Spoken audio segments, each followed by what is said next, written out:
President, First Lady, we are honored to have you both here in Georgia, and you're going to get a pretty good view, I think, of what the damage and the assessments that have taken place in our state. We are fortunate that we did not get hit in some respects as nearly as hard as Florida did, but we had extensive damage, especially as it relates to our agricultural community, and you're going to have an opportunity to meet with some of those. I want to commend you for your secretaries, and we're of course pleased to have our own secretary that's a member of your cabinet, former Governor of St. Perdue. You know, between the two of us, we have been the chief executive of the state of Georgia for the last 16 years, so we're very pleased to have him, but we're also pleased to have so many contacts that have been made by the members of your cabinet that have done an exceptional job. And of course, we're glad to have your FEMA director here, Brock Long. He and I have talked multiple times, and I have appreciated his involvement and concern about our state. And his people are doing a great job working with our locals, and that's an important thing, as you all know. I'm going to turn it over to the administrator right now for his comments. Thank you, Governor. I really appreciate the partnership. Not only has the governor been a strong leader, but also Homer Bryson, the director of Georgia Emergency Management, behind him. This is all about partnership. Unfortunately, Georgia is no stranger to hurricanes. This is where I started my career. I married a Georgia girl, by the way, too. Okay. But bottom line is it was a significant hit coming into Southwest Georgia. Category 2 winds, as you can see, the swath that's behind us, Mr. President, here. And not only do you see similar damage where trees are down on homes, and there was a tremendous hit to the communications and power infrastructure, but you're going to see generational losses to the agriculture industry as well. The timing of the storm is pretty tough, as Secretary Perdue would tell you. But our focus is life sustainment, trying to do everything that we can to get access to all the areas to help get the infrastructure, the private sector partners and our power partners that are represented here with Georgia Power. Trying to get them access to be able to fix the infrastructure to get the power back on. I believe it's up to about 90% back on from where we are. Yeah. And but we still have a ways to go. Cell communications is coming back online too. But now it's about taking care of people, sir, and making sure that we get them out of shelters and into longer term housing for those that have lost their homes. Our staff is pushing forward in the field with disaster survivors, and we'll continue to register. We need people to register with 1-800-621-FEMA or disasterassistance.gov in Georgia. So I'll turn it back over to you, Mr. President. Well, thank you very much, Brock. I want to just commend you on the job you're doing. We just left Florida, and they're so thrilled with what's happened with our people, our talent, but they're not thrilled about this hurricane because this was brutal. They haven't seen anything like it, and possibly there hasn't been anything like it. The wind's almost 200 miles an hour, just wiped houses away. The foundations, everything gone. So we saw some areas that were hard to believe, actually hard to believe, but the people are incredible in Florida, in Georgia, in Alabama, and you know, North Carolina, South Carolina went through a lot 2 weeks ago, and they got a little bit of the remnants of this one too on top of it. So incredible people. But I want to thank FEMA, I want first responders, the law enforcement has been so incredible. Secretary Nielsen, you work so hard. I don't think, have you gone to sleep in the last 2 weeks? I don't think so. But your whole team has been fantastic. And Governor, I'd like to thank you on behalf of the country. What a job you've done in Georgia.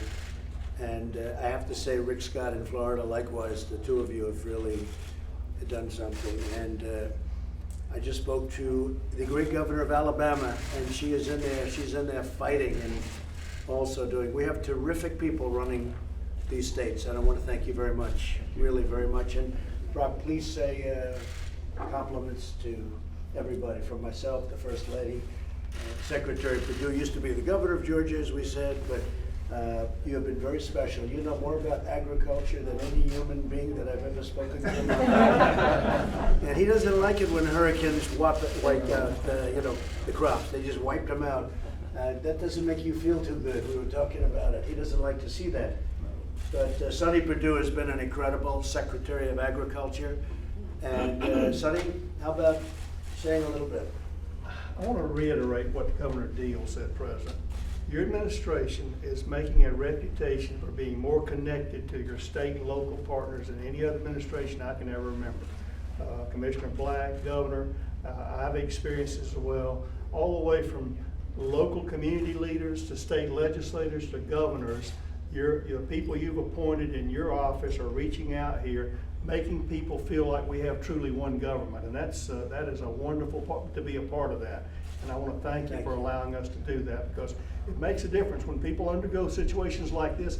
Not even in disasters they're connected, but when they go through like this, they feel like they've got a lifeline to FEMA, to Secretary Nielsen, to any of your administration, and to you particularly. And we want to thank, I'm glad to be a part of that.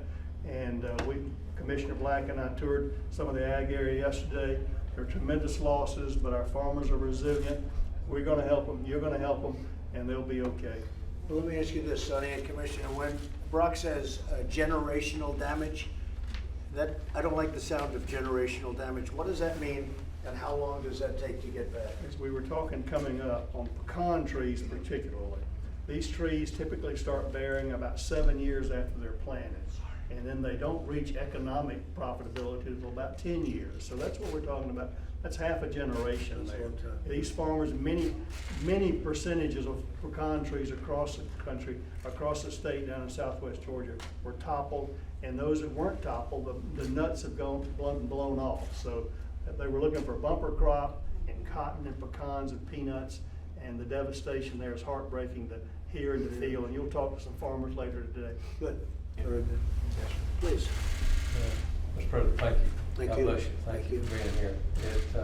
We lead the nation in peanut production, pecan production, forest product production. We're leaders in vegetable. That's production. Today we're leading in destruction, unfortunately. We will lead in rebuilding. No doubt about it. And I had members from the Intergovernmental Relations from the White House. I had 2 telephone calls while the winds were still blowing. Yeah. And I've had good fortune the last year and a half or so to be in and out some in places where folks who do the job I do have never had the opportunity. The Secretary used to say that agriculture, when he was the governor and when Governor Deal, that we get to come in the front door. Oftentimes it's been the back door, and it's certainly been, it's not been that way, and we're grateful to you, and I promise you we're gonna continue to work. We do have an outstanding group of people for you to visit personally with this afternoon. Okay, I look forward to that. I look forward to seeing some of the farmers. They're great people, and we will do that. And that is true. Jimmy Carter, peanut farmer, and a nice man. He is a nice man. Met him on numerous occasions, and you think about it, that's what he did, right? Peanuts. So it's great. Do you have any questions, please? Mr. President, also American Red Cross, Very huge good. partner Good job. as well. Thank you. I heard. Good job. You know, it takes a whole community to overcome these types of disasters, and so it's not only neighbor helping neighbor all the way to federal government, but if it wasn't for the volunteer organizations active in disaster, these guys do a whole lot to help temporary shelter people, and that's what's going on here. And we couldn't do it without you. So thank you. We have a great partnership. Thank you very much. And Power is coming back pretty quickly, right? Yes, sir. I'm not surprised. I know your company well. I'm not surprised. Any questions, please? Mr. President, you just left Florida. Are you concerned that there is a possibility that up to 17 F-22 stealth bombers were damaged at Tyndall Air Force Base? No, I'm not hearing that. They were under repair. Many of the aircraft were flown out prior to the hurricane, but some you can't because the engines are taken out and they're doing a lot of heavy repairing work. We're gonna have a full report. There was some damage, not nearly as bad as we first heard. Are you concerned about how much that might cost though? I'm always concerned about cost. I don't like it. Do you have any In fact, my estimates? first question is, why didn't they take them out? That's because they were fixing. You know, this hurricane happened very quickly. In fact, it was a storm. Nobody thought it was a big deal, and then all of a sudden it started, and then became a Category 4. It happened very quickly. No, we think it's much better than we originally thought, but there was some damage, no question about it. The F-22 is one of my all-time favorite planes. To me, it's the most beautiful fighter jet in the world, and one of the best. Yes, sir, go ahead. Are you going to ask Congress for supplementary funding to Yeah. respond to these hurricanes? The governors know that we're there for them. I spoke with Rick Scott in Florida. Governor, you know that. We're right with you. And we'll be helping Alabama. We'll be helping all of as we have been with North Carolina, South Carolina.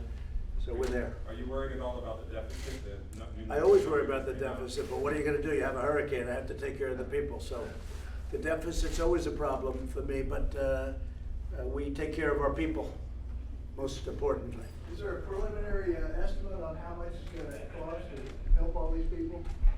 I think, Governor, do you want to make a comment on that? Do you have any ideas yet? Very early. Mr. President, it's still too early unless Brock has some more. So it will take some time. We do what are called preliminary damage assessments and to get more details, but the true cost won't be revealed for quite some time.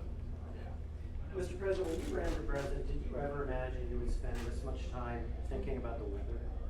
Well, the weather's been a factor, and yet they say the worst hurricanes were 50 years ago, if you can believe it. In fact, the one that they say was worse, there were 2 or 3 worse. One was in the 1890s, and one was exactly 50 years ago. The winds were 200 miles an hour. So who knows?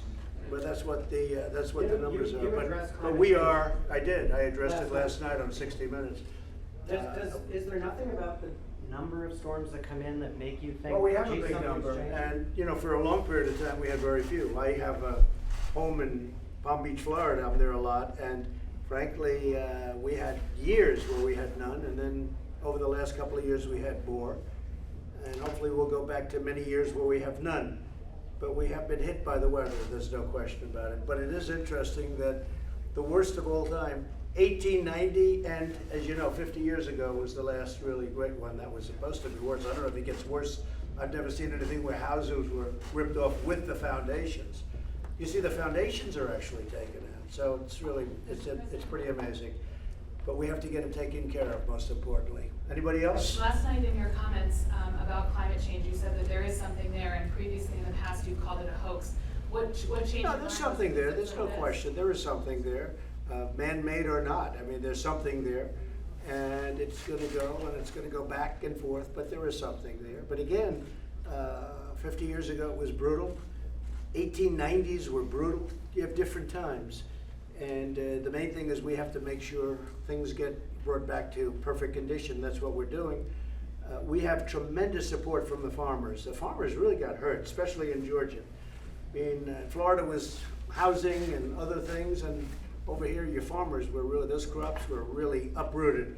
But we're going to get it taken care of. Mr. President, the latest research from NOAA says that climate change will make the strongest hurricanes even stronger. Do you agree with that assessment? I'll have to look at it. I haven't seen that, but I would certainly have to look at it. When you see impacts like this to the U.S., does it affect at all your decision in renegotiating the Paris Climate Accord? Now, I want crystal clean water. I want the cleanest air on the planet, which, by the way, now we have. It's gotten better since last year, even better. And I'm very, very tough on that. So when you talk about environmental, I am truly an environmentalist. A lot of people smile when they hear that. But I have the cleanest air, and I'm going to have the cleanest air. But that doesn't mean we have to put every one of our businesses out of business. That doesn't mean that we can't compete, or we're not allowed to compete with other nations that aren't doing what we're doing. And we're competing very well. Our nation's the hottest nation economically on the planet by far, even though we're very big. I mean, we're up $11.7 trillion since I got elected. Nobody thought that would be possible. And other nations, as an example, China, not that I wish this, but they're down many trillions of dollars. So we're doing really well, and I want to keep it that way. Yes, please. Yes, sir. Sir, can I ask an off-topic question? Sure. There's a report that the Saudis might say that Khashoggi was killed during the unauthorized interrogation. Does that sound I just saw plausible? that, Steve. I just don't know. I'm going to have to see what they say. And we're working very close with Saudi Arabia and with Turkey, and they're working together to figure out what happened. And they want to know what happened also. So a lot of people are working on it, Steve, a lot of people. And we'll be bound very much by that. We'll see. I heard that report, but nobody knows if it's an official report. So far, it's just the rumor of a report coming out. Yes, ma'am. What instructions did you give Pompeo, Secretary Pompeo, when he was sent over? Well, I'm really sending him just to find out, really firsthand, what happened, what they know, what's going on. He may go to Turkey, he may not. He may meet with all of them together, but we want to find out what happened. And he's got instructions to find out what happened. We're talking about the whole situation with Saudi Arabia that you've been reading about, I'm sure, very much. But it's a terrible situation. There's no question about it. I don't like it one bit. Okay? Has Yes. your thinking changed about Secretary Mnuchin going to the conference? He's going to make that decision. We're going to see who's going. It's got a while to go. You know, it's Friday. He has to know by the end of Friday. And we'll make that decision. We haven't made a decision about going yet, but he's going to make that decision sometime prior to Friday. Since we already went off topic, Mr. President, Senator Warren released some of her DNA results that show a strong likelihood that she does have Native American roots. How much? 1,000? Do you owe her an No, what is apology? it? No, I don't. What about the Absolutely. money No, that I you- owe her. She owes the country an apology. What's the percentage? 1,000? I don't have the exact numbers. Okay, tell in me, front when of you me. have the percentage, tell me what the What about the percentage money is. that you told her you would? You mean donate? if she gets the nomination in a debate where I was going to have her tested? I'll only do it if I can test her personally. Okay, that will not be something I enjoy doing either. Okay, what else? Mr. President? Okay? Mr. Yes, President, ma'am. over the weekend you signaled that you're considering reviving the child separation policy. Have you discussed? I didn't consider anything. I'm considering changing the immigration laws, and I've been doing it for a while because we have the worst, as the governor can tell you, as everybody can tell you, as Sonny can tell you from your time as governor. We have the worst immigration laws and the dumbest immigration laws in the history of the world, okay? There is no country in the world that has such stupid laws as we do. Somebody comes into our country, they put 1 foot on our land, and we have to bring them through a long court process. Or we have catch and release, which is even worse. We catch them, Commissioner, we catch them, we find out they're a criminal, we write them up, then we release them and we tell them to come back in 3-4 years for a court case, and they never show up. We have the dumbest laws in history. It's because of the Democrats, because they want to have these laws that way. And it is so crazy, and we are getting them changed one by one, and we're very tough on the border, and we have to be very tough on the border. So we're looking at all immigration laws. They are a disaster. They're a laughingstock all over the world, and this country will never be a laughingstock when I'm running it. We've made a lot of progress, too. Thank you all very much. Thank you. Thank you.